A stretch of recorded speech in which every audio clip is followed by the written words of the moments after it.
Tiyambe ndise umene mwanena wa M1 kuchokera pa Lumbas kukafika ku Chiweta. A president kuna kutengerani nuyo kupita ku Brussels. Inali nanu remote kupita ku Brussels. Tinaka kumana koso ndia EU and the European Investment Bank. Amene mnapanga negotiate so umene huja chifukwa cha mavuto ama akumana nao ma transporters kuchokera pa Lumbas kukafika ku Chiweta. Muna nditumaso kukasainira project imeneyi. Takasainira nabwera ku parliament. Nikubya kuti anzanga a media kumakha Hansard ku parliament. Mukaona kuti so umene uja anapanga negotiate ndi Professor Peter Mutharika. Ineyo ngati ndina ya finance ndamene ndinakasainira komanso nakapanga present ku parliament.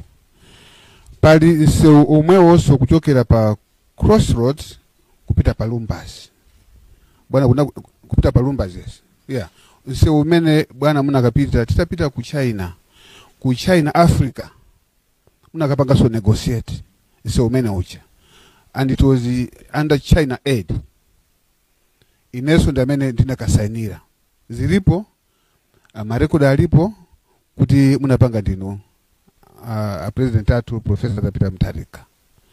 Pali umene ndi ma Chinese kumaso Your Excellency pali sonse wochokera ku area 3 pa CCAP paja ku area 3 kukafika pa Crossroads umene wadusa pali Longwe Bridge. So umene ujaso Your Excellency munapanga negotiate nakasainira so ndinendemwe kuti akonzenso umene panopa ukukonzedwa pano si ma project MCP komanso amene aja ndi ma project a president munayambisa. Pali ma project ambiri tinene ma water projects kumpoto. Kuli water project ya kuchitipa, project ya kurumpi, pali project ya kunzimba, even project imene akuinena pano pa yalambilambi, angezi lambilambi dam. Imene Your Excellency you negotiated. Nkatabe, Zimba, all those projects are your projects. Of course, as we have said, it's good. It's important to recognize the good job that we did, and that those projects you initiated, those particular projects. There are so many projects. It's even surprising that they're even claiming that the Palombe hospital was theirs. But actually, it was mostly maybe 99% when we were leaving government. Chinyengo a president chachuluka. Kuyambira nthawi ya Kalembera, makalembera ameneyu sanaende bwino. Zosatira zake taziona kuti pa nthawi nyengo itakwana yoti anthu apite akachite transfer maina awo ngati akuchoka kupita kukaponya voti kwina, anapeza kuti maina aja akusowa mukaundula. Ayo America anatipasa ripoti titakumana nawo kuti anthu amene anasowawa akumakwana pafupi 2000 plus maina anthu amene akusowa. Ngati izi mwina make kuti tipaidi mayembekeza kuti mwina zathera pomwepa. Taonanso a president pakali pano tigawo loti aliyense apita azikatha kukaziona dzina ake ngati limo mukaundula. Ndipo pa mkumano umene tinali nawo wazipani pamodzi ndi ameki pamene amachita demonstrate panapezeka kuti anthu ambiri nkhope zawo mukaundula sizikupezeka. Nthawi ina nione kuti pamene payenera kukhala nkhope tikuona kuti pakumakhala duplicate certificate ndimene akuyika pamene pacha. Chimene chikutanthauza kuti voters register yathu a president sili bwino ndiyosokonekera. Ife ngati chipani tinayamba kudandaula kalekale maka nthawi imene anasankhidwa Bambo Mpesi ngati chief elections officer. Tinapereka nkhawa zathu chifukwa Ampesi ife tinkadziwa kale kuti ndi kadeti wa chipani cha Malawi Congress Party. Nkhawa zathu zinapita ku koti, nkhani yonse inakambidwa. Pano tikunena pano zaka zitatu a court a president sanatipasi chigamulo mpaka na lero. Moti tikupita ku masankho amenewa Bambo Mpesi adakali chief elections officer. Zosatira zake ndi zimene tikuzonazi. Ngati zipani zosusa boma mwina ndiperekenso ripoti kwa ina president komanso mtundonso wa Malawi kuti ife ma secretary general onse azipani zosusa boma makamaka amene tindi aphungu ku nyumba ya malamulo tinagwirizana ndi kupanga katimu kamodzi kamene cholinga chake nkuonesesa kuti tione kuti masankho akuyenda bwanji. Ndipo mukukumana kwathu ifeyo tinapempha kuti pali zinthu zina zimene tifuna kuti zichitike, makamaka zoti kaundula ameneyi tikunena ku Malawi Electoral Commission register yawo imene analembesa Malawi ndiyofunika kuti president unikidwe kuti tione kuti mwachitika zotani. Chimene tikupemphera zinthu zimene za Malawi mutimvesese, sikuti tikungovuta chabe, pali zambiri zimene zakhala zikumveka. Kuli ma national IDs amene amapezeka ma warehouse, kuli poyambirira penipeni kunachitika president pilot phase, and pilot phase imene tinauzidwa kunena kuti akapanga pilot phase ikatha phase ija azaziononga zinthu zimene anapanga pa pilot phase, maina amene anachitenga pa pilot phase pamene azipani tizakhala tilipo kuti tione kuonongedwa kwa zinthu zimenezi. Koma president izi zinachitike. Zosatira zake zina ndi zimene tikuona kuti anthu kuti akaone maina awo ena kumapeza kuti kulibe pa nthawi ya transfers, komanso nthawi ya verification ikuchitikayi tikuona kuti anthu even nkhope zawo mulibe. Kodi pa tsiku la masankho lenilo zikazachitika izi tizatani? Zimene zinkhawa zathu tinazo ngati chipani, komanso nkhawa zathu zimene Amalawi mwene akutimvesesa kuti tikamapempha kuti tikufuna ma independent IT auditors, tikufuna ife tione mu register kuti kodi mukuchitika zotani. Ife ndi chikhulupiriro kuti muli za chinyengo zimene zikuchitika. Komanso sikoyamba pempholi, sikuti ndikoyamba zipani zonse kuti zikakhale ni mwayi okaona kaundula kuti kaundula chitika wakwenda bwanji. Mu chaka cha 2019 izi zinachitika. Ndiye sitikuona ponso cholesa pakali pano zimene akumatiuza chairperson ameki Justice Annabel Ntalimanja nzosamveka, si security. Akutikaniza chifukwa choti is a security issue. It's not. It's and sikanthawi koyamba izi kuchitika kuno kwathu ku Malawi. So tikupempha kuti mutilole ife kaundula kaone, ndipo amene wani ma conditions amene ife ngati zipani zosusa boma tikupereka kwa Malawi Electoral Commission. Mawerenga lero kuti akupereka report kuti ife azipani sitinapereke scope, scope tinapereka, zipani tinapasa. They are just being economical with the truth. Koma tinapasa zimene tikufuna ife kuti tikaone mukaundula mwaumu. Komanso china mwina chimene tikuvuta nawo anzatuwa ni nkhani ya kodi marizasi tikaponya mavoti, marizasi wazaenda bwanji. Kwa ife ngati zipani zosusa boma tikugwirizana kuti ifeyo chimene tikufuna kwambiri ndichonena kuti tikaponya voti imene timachita manuale, komanso transmission ya marizasi zachitikeso manuale ngati imene tinachitira mbuyomu. Izizi za electronic transmission ife tikuti ayi, chifukwa tikudziwa kuti ali ndi cholinga Amalawi Electoral Commission. In fact, Your Excellency ndi Amalawi nonse mudziwe kuti chimene akudalira Amalawi Congress Party masankho awa ndi kubera basi, alibenso strategy ina iliyonse, alephera. Koma choti akatsindikire nchonena kuti Amalawi atopa and enough is enough. Mmene zimachitika zinthu izi kuti kwamveka sound, nthawi yomweyo ndinatenga phone kuwayimbira Mai Jesse Nyilongo. Nthawi yomweyo, madam, tili mu ambush. Ndipo kumbuyo kwanga kunali George Saonda anandipatsa funso kuti zikachitika moteremu ngati we msilikali upanga chani.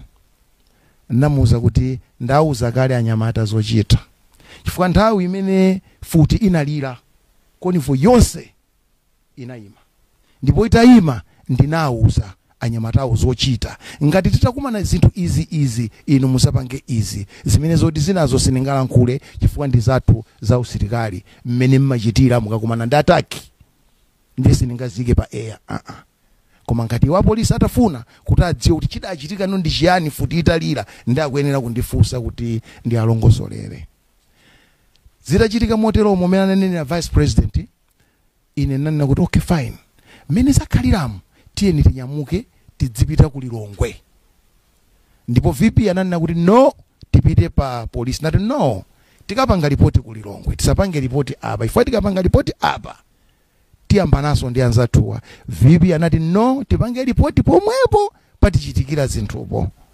Your Excellency, tikufika pa polisi ya Mponera. Apolisi anatuluka ndikuyamba kwa kankha anyamata amene atu amene amathawira kuti ku polisiko. Zimene neyo zinandimvetsa chisoni and zidandiwawa mu mtima mwanga. Bwererani kuno sikuchipani, bwererani. Opanga zimenezo akhala mwini wake osi mbwana. Osadiso kapena sergeant kapena constable ai koma osi. Ndinalankhula mawu. Bwana osi, ndingakupempheni kuti mulankhulane ndi wamkulu wathu amene tinaye pano amene ali vice president. Ngati mulepere kulankhulana ndi vice president, bwanji mulankhulane ndine. Koma bwana amene yoyo bwana kuti ndi wa polisi mwina akudziwa ndiyeyo. Anapanga behavior yoyipa kwambiri. And kuchiro kanga kuti mwina ndi constable, mwina so constable ali bwino akhoza kumalamula pa station ipo. And anachita kuonekeratu kuti iyeyo akupanga ndale osati kuteteza anthu. Tinavutika Your Excellency. And kunena mwa chilungamo ndi athokoze anyamata amene tinali nawo. Chifukwa tine ndi security yokwanira kwambiri. And security amene wawa Your Excellency si anu yayi. Nda security vice president. Chifukwa vice president mwina anali konka ulemu pang'ono. Pamene akanakhala kuti ndi security yanu mwina pano mutamvote nalibe mabatire tagwetsera kucha. Chifukwa zinali zinthu zoti ifenso tidamva kupweteka kwambiri kuwawa. Kuti tithandizidwe ndi polisi sitinathandizidwe.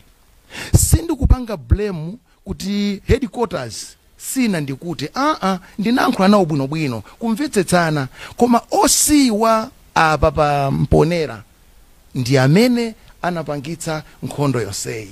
And kwa ine kuweruza kwa ine Your Excellency ameneyu anachita kutumidwa. Chifukwa iyeyo ngati wa polisi mene ndimamupeza Your Excellency atavala ka vest zokuti so ndi wa polisi ka vest itu mtima silipa sitake tili kuphazi. Anake awiri wa CID mmodzi ndi kanali constable sinamone bwino ifuta anavala kasukumba. Your Excellency ali oledzera mpaka na ndinafika kunena kuti ndikumuimbira foni pano pa Inspector General, ndikamachoka pano Inspector General adzaone yeka kuti asitikali yake aloledzera mowa. Nditangotero anaja anathawa. Anzawo anauza tawani 14 nali ntazindikira kuti aloledzera. Your Excellency tsiku limeneli popanda ineyo kuti mwina ndinaomba mfuti. Your Excellency anthu akanavulala. Ndi mwina so akanaphedwa kumene.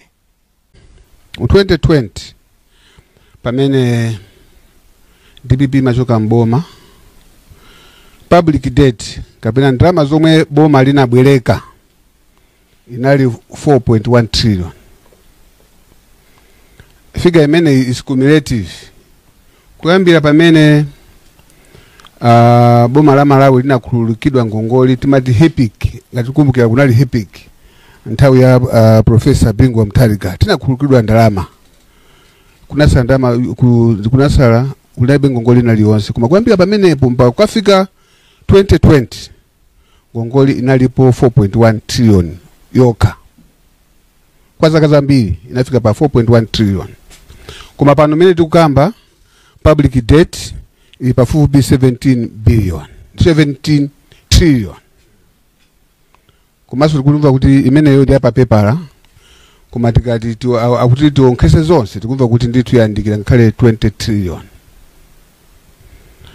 Chiwongola zanja interest rates imene timachoka mboma, policy rate inali 12%, koma tikunena pano policy rate ili 26%. Tikanena kukwera kwa zinthu inflation imene timachoka mboma inflation inali 8%, koma panopa ili above 35%. Tikanena mtengo wa kusinthira kwa ndalama za kunja exchange rate imene timachoka mboma exchange rate inali pa 736 buying selling 750. Komanso black market inali pafupi inayandikana ndi official market. Gap inali yochepa pakati pa official rate ndi black market rate. Koma mene tikukamba pano official rate which is artificial ili pa 1751. Black market tikunena pano ili pafupi 4000. In fact inafika 5000 mapanopa ili pafupi 4000. tikanena program ya IMF, Your Excellency, mene machoka mboma, timachoka mboma. Program atu ya IMF, ECF, imaenda bwino. Andi zonse timasatira ndondomeko malingana ndi zomwe tinagwirizana ndi IMF. Kumamena na tesa IMF o ECF program yomwe ife imaenda bwino ndi boma la MCP. Pamene anduna a finance Honorable Felix Mulusu mena mapanga budget yao statement pa 2020 anapanga announce kuti iyo ngati MCP kapena Tonse Alliance akukansula ECF chifukwa kuti anali amfuna kuti maprogramu awo aende bwino. Mina maganizira iwo choncho zonse zimaenda bwino. Ningathe kunena pano mosaopa kuti Your Excellency economy maendesa bwino, zonse zinali bwino. Amalawi mafuta amapeza, ndama zakunja zinalipo, komanso ngakhale fetereza amene kusowa pano nthamini analipo. Mafuta kwa zonse zimene timapanga import kuya kunja zimapezeka. Mankhwala muzipatala amapezeka, china chilichonse zimapezeka. Ziko munalisiya pabwino. Amalawi anali at least amapeza ko bwino kusiyana ndi mmene zili pano. Ndimafuna nene ichi chifukwa zofunikira kwambiri chifukwa amakonda kunena kuti mavuto amene akumana nawo ndi chifukwa cha DPP pomwe si choncho. IMF program yao ya I think anagwizana nawo ndi IMF program pa November 2023 pamene anagwizana ndi IMF. Atangwizana ndi IMF kuti pakhale ECF program sinaende bwino. Tifaki sana pange any review. Kwambia first review sinachitike, second review sinachitike, fourth review sinachitike. Ndiye malingana ndi malamulo amene IMF amasatira ngati sipakhala ma reviews for 15 consecutive months the program terminates. 15 consecutive months. If there is no review, because I'm told government was just playing hide and seek within the 3 years, to the extent that there were no reviews. I'm sure you have not heard any reviews, and I'm sure the media can confirm this. There has never been a review, there has never been a public statement made by the Minister of Finance or even the IMF from 2023 to date. That's why the program has been cancelled. One, because the government has not met all the agreements or met all the targets that were agreed by IMF. IMF pumakhala ndondomeko zimene masatira kuti IMF ikhalepo. Choyamba amang'anira ndama zimene mabwereka kunja. Amanena kuti boma lina kukhala ndi ngongoli yomwe itha kubweza amati sustainable debt. Komanso amang'ana kuti wage bill wanu ilibwanji, wage bill kapena nene kuti malipiro ama civil servants onse. Komanso amang'ana exchange rate yanu kapena mtengo osinthira ndalama zakunja, uyang'aniranso black market rate. Amang'ananso timati reserves net international reserves kuti muli ndalama zingati ku reserve bank. Komanso amayang'ana kuti kodi inflation yanu ilipati kapena kukwera kwa mitengo ya zinthu ilipati, kuyerekeza ndi interest imene mabanki amapereka. Amafuna kuti munthu kayika ndalama ku bank isamati value yake zili ku bank chifukwa yoti mwina interest inflation ndi yayikulu kuposa interest rates. Zonse ma benchmark onsewa boma la MCP la lepera. Chifukwa cha lero tikukamba kuti programu ya kansoledwa. Si chifukwa choti achita kukambirana kugwirizana. Sizinganatheka kuti MCP ikagwirizane ndi MCP kuti ndalama zomwe ifika kuti ndalama zambi za nkhani boma likanalandira ikakhala kuti programu ikupitilira. Programu imene ilipoyi inali ya $175 million. Boma linangotengapo $35 million. mene program imayamba kunali $140 million yoti boma ilandire ngati tasatire ndondomeko yonse. Chifukwa kukansulidwa uku ndi kuti $140 million yapita. Komanso kuli $80 million ya World Bank. Imene ndi budget support, direct budget support, $80 million yomwe chifukwa choti programu ya kansulidwa ndiye kuti ndalama zimene zitilandira. Komanso IMF imakhala ngati imapanga signaling effect, imapanga signal kwa ma cooperating partners yena kuti ngati kwenda bwino ndikuti chuma chikwenda bwino amathandiza. Ndi chifukwa cha kukansulidwa kwa programu imeneyi kusonyeza kuti ngakhalenso madonors yena satithandiza. Choncho panopa boma la Malawi kapena ndiuti Malawi aluza ndalama zambiri chifukwa cha kukansulidwa kwa programu imeneyi. Izi zachitika izi chifukwa cha mene achakwera komanso ndi nduna zawo mene akuyendesera dziko lino.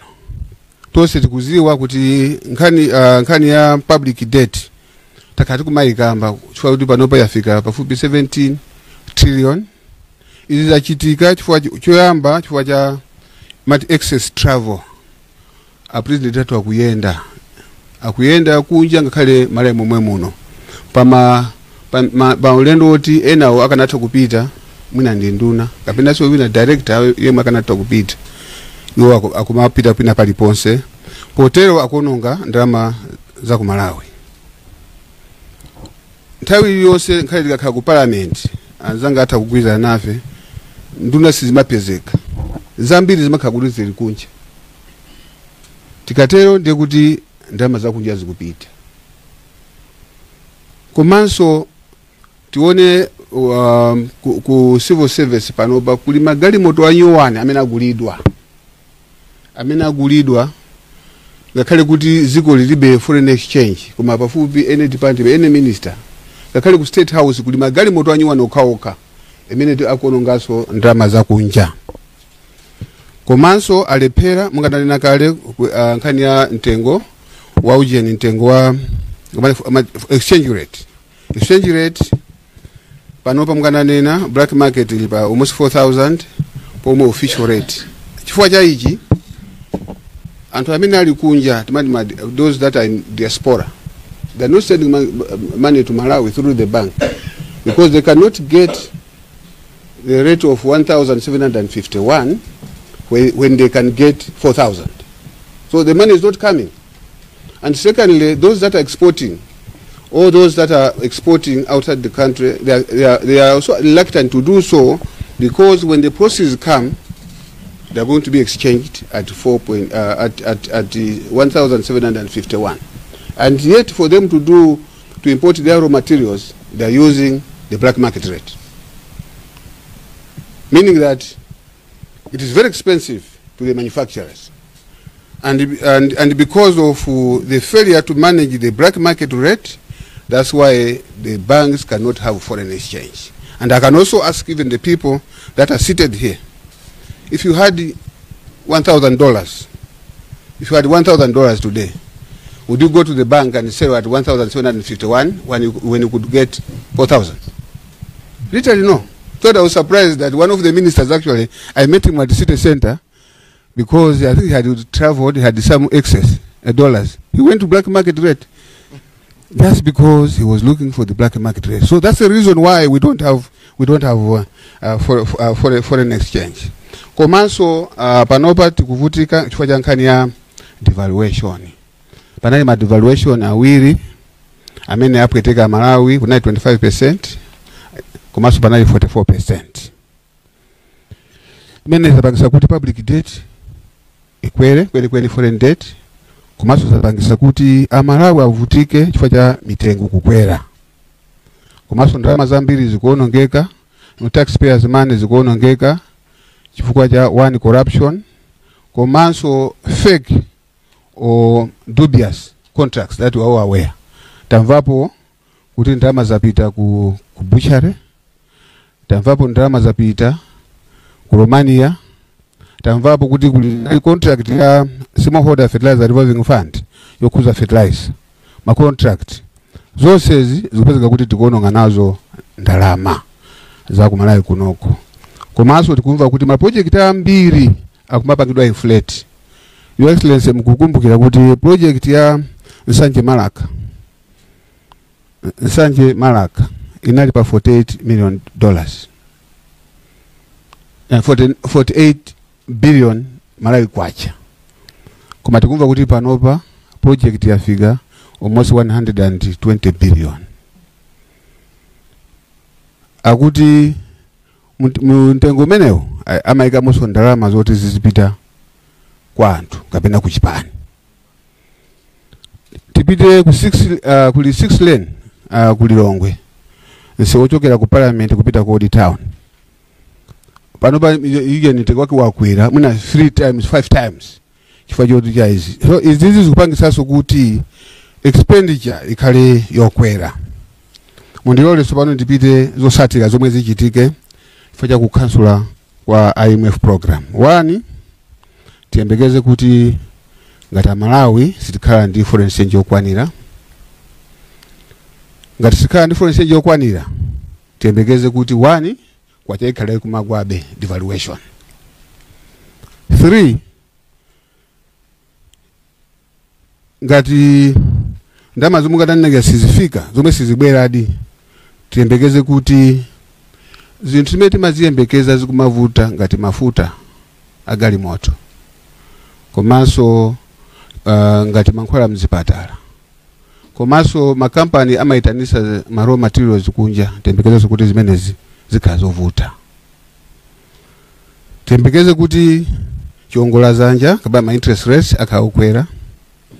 Tiyembekeze kuti inflation kukwera kwa zinthu kukhala kukwera. Yeah. Nde Amalawi ayembekeze kuti avutika kwambiri. Avutika, Your Excellency, omwe sizinaoneke. Ndikukumbukira mabishop anali nakuti tili kupanga moyo. Koma ningateso kunena umosaopa kuti mwina kupanga moyo tachokako panopa tikupita ku Gaza. Kumene kuli imfa ndi mavuto osiyana-siyana. Ndikunena zifua ndikutha kuona, Your Excellency, mavuto amene ataone zonse zikhala zizovuta. Komanso chimene chikuopsa ndi choti bomali lakhasulaso iwonso lasangala kwambiri kuti mwina program isakhalepo, sakufuna kuti pakhale watchdog amene azapanga monitor ndi kuti kukhala kuononga kwa ndalama zakunja.